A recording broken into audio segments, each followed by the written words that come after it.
Hey guys, Tyler down here at Emerald City Guitars. We're back in the shop today because we're going to talk a little bit about a subject that is pretty misunderstood, in my opinion, truss rods. So truss rods have been around for a while. They were first patented in 1921, actually by a Gibson employee, as a cost-cutting measure, believe it or not. The idea was that by inserting a metal rod into the neck, companies could use cheaper woods for the neck that would normally warp under tension, but with that reinforcement they would be just fine. So the truss rod has one function, and it is to control how straight or unstraight a neck is. It's not to adjust action, it's not to adjust neck angle, any of those things. The truss rod can be used in conjunction with other adjustments to affect those factors, but by itself it only adjusts the straightness of the neck. So the earliest adjustable truss rods were actually just a single rod anchored at one end and with a nut on the other end. Now we have this Fender here, this is a 58 Strat, and what Fender did is they routed their truss rod channel from the back. They didn't route it flat like they would today, they routed it in a convex manner from the back. So the single rod would sit over the top of this when loose, and then when it was tightened from this end, the rod would of course try to straighten out, pushing the middle section of the neck forward towards the fretboard, and that's how it worked. So what we have here is a modern truss rod. This is usually shrink wrapped in this really heavy wrap, but we cut most of it out just for demonstration purposes. But what it is two rods joined together. They're welded together at one end and then have a nut on the other end. So let's get this Strat out of the way. I can show you a little bit closer how this truss rod works. So this rod is totally loose right now, but let's clamp it into the vise really quick, give it a couple turns, and see what happens. So, have our 5/32 Allen wrench here, and start to tighten. So just with that maybe turn and a half, you can see that it's clearly bent. So this top rectangular rod here has been compressed in this direction by the tightening of this nut. Now, at the same time, this bottom rod, the round rod, has been shortened relatively to the top rod, and what that has caused is this huge up bow that we see. Now, in practical terms, when we put it in a neck, something like this is what counteracts the tension of the strings and straightens the neck. So when we loosen this truss rod nut, go the opposite way that we just went, it doesn't bend in the opposite direction. This truss rod only works in one direction, as do most of them out there today. So we can loosen it all we like. In fact, we can loosen it until the entire nut comes off, but as you can see, the farthest it'll go in this direction is exactly straight. Now, some companies like Fender and Rickenbacker in recent years have experimented with dual action truss rods that will bend in both directions, but probably 95% of the guitars you'll see out there today will have something exactly like this that works in one direction and one direction only.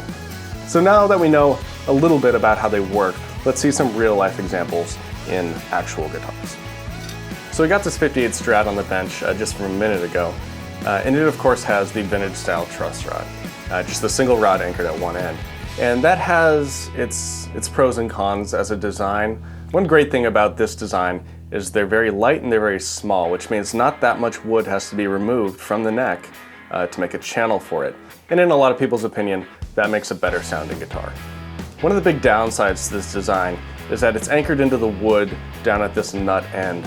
And after years and years of pulling on the wood fibers, it can cause a slight hump where the anchor is, which is of course an issue for playability. The second big issue with this design is that it's adjustable only at the heel of the neck. It's not up here on the headstock like most modern designs. Adjusting truss rods is sometimes a trial and error game.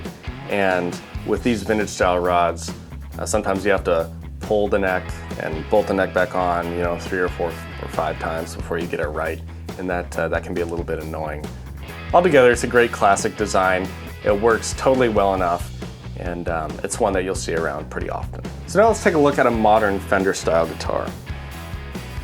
So this is actually a T-style guitar made by our friend Ron Kern down in Jacksonville, Florida. But much of the mechanics are the same as a regular Telecaster. Right off the bat, one of the main differences that we see right away, this truss rod is adjustable at the headstock, which is so much easier when it comes to working on them. So I touched on it a little bit with the Strat, but these new truss rods that are in a neck like this are much heavier than the vintage ones, and they also take up much more space. So there's a lot of wood missing from this neck that there wouldn't be if there's a vintage style truss rod. You know, it still sounds great, plays great, the function is fantastic, but you do lose some of that wood.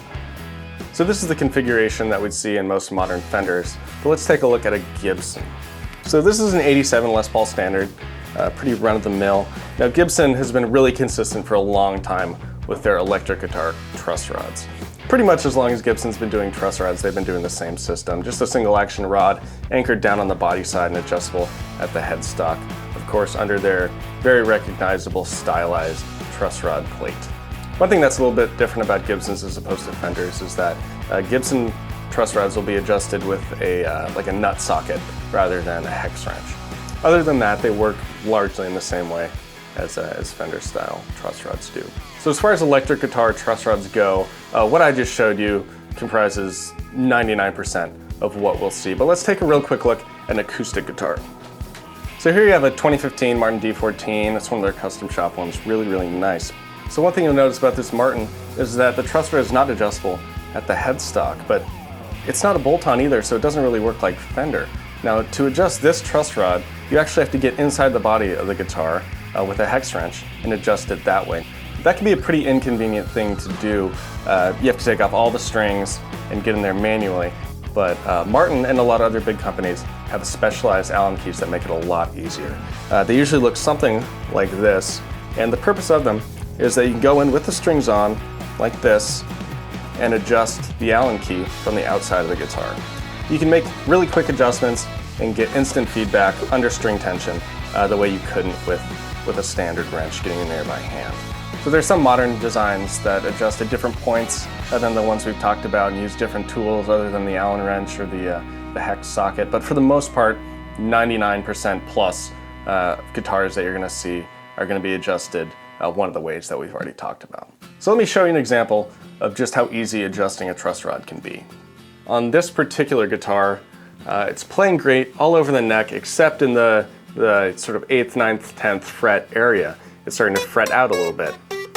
So when you get buzzing right in the middle of the neck, but it's playing great everywhere else, that's pretty indicative of having a little bit too much relief in the neck. So we have our capo here at the 1st fret. We're holding the guitar in playing position so we can get an accurate reading. And we're going to fret the high E string right where the neck meets the body. So we're going to make sure it's touching the fret there, and they go down about to the 7th fret, and we're going to see how much clearance there is between the top of the fret and the bottom of the string. Now, we have a little bit too much, so we're going to tighten the truss rod just slightly to bring that up a little bit. So, I have our 5/32 Allen wrench in there, make sure it's seated, and then just the slightest tightening, not even an 1/8 of a turn. So get it back up in playing position, fret it at the body joint, and that's looking a lot better. So now let's see, let's go back up to where we were buzzing. Sounds great. So if you were having the opposite problem of this guitar, if down low, if it was buzzing all over the place but it was playing really nice up high, there's a good chance that the opposite of what we just did would be a good remedy for you. Loosen the truss rod a little bit, add some more relief so the strings down low can ring out without hitting the frets. Truss rod adjustments can be that simple. Of course, they can be more complicated as well. If you're working on your guitar and you get a little bit in over your head, don't be afraid to bring it down to me or any other qualified professional, and we'll help you out. All right, so hopefully now you understand a little bit more about truss rods and how they work and how you can make them work to your advantage. If you like these tech tip sort of videos, make sure to stay tuned. We have a lot more planned for the future. So thanks for watching. We'll see you next time.